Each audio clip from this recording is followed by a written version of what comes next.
must have been 11 when I learned that I was nearer to the crown than I had thought. Her Royal Highness Princess Victoria of Kent. So I began to dream of the day when my life would change.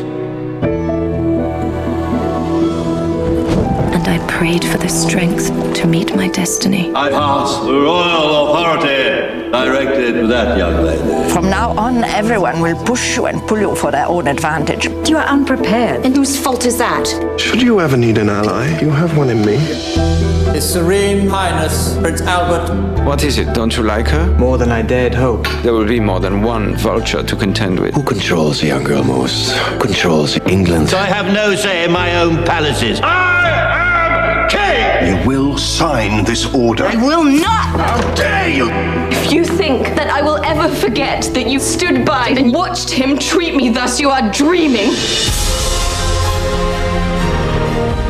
Sometimes I feel quite alone in the world. I know what it is to live alone inside your head, while never giving a clue as to your real feelings.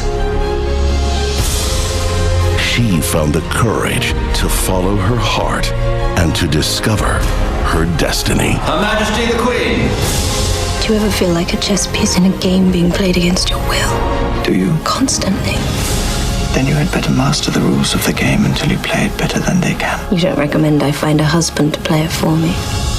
Not for you. With you. Based on the true story There are plenty of people who will expect me to fail. Then they don't know you like I do. of the young woman who ruled an empire. You have courage and heart. You're stronger than you look. Do not lose faith in yourself or your people. Your honesty will take you through the storm. And the passion that ruled her life.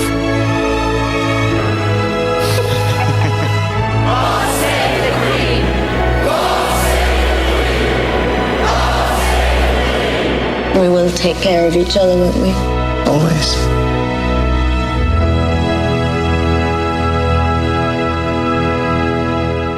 Hi, this is Dorjan Williams at the Pacific Theater at the Grove at the premiere of The Young Victoria starring Emily Blunt. Let's see what celebrities stop by tonight to say hello.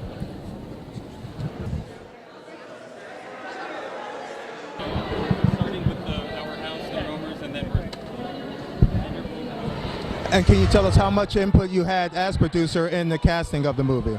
Well, the great thing about when it was going to happen is Graham and I talked about it a lot, but really it's down to the real Hollywood giants that know how to do it. And if I was so pleased to be included, but he was only because he's a very kind man.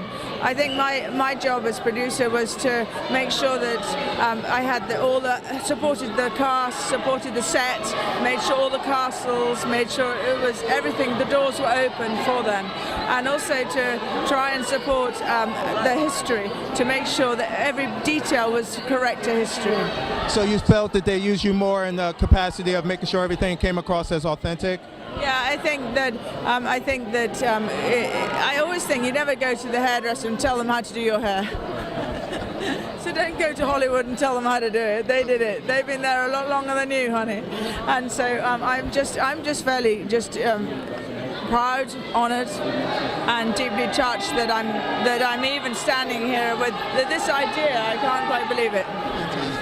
Now, was doing a period piece of this scale daunting to you as a director, or did it come as no problem? No, of course, at the beginning I was concerned, since it's not my background, it's not my world, French-Canadian middle-class family. I had to do my homework, a lot of studying, reading and reading and reading. What genre you would like to tackle next if you had a dream project?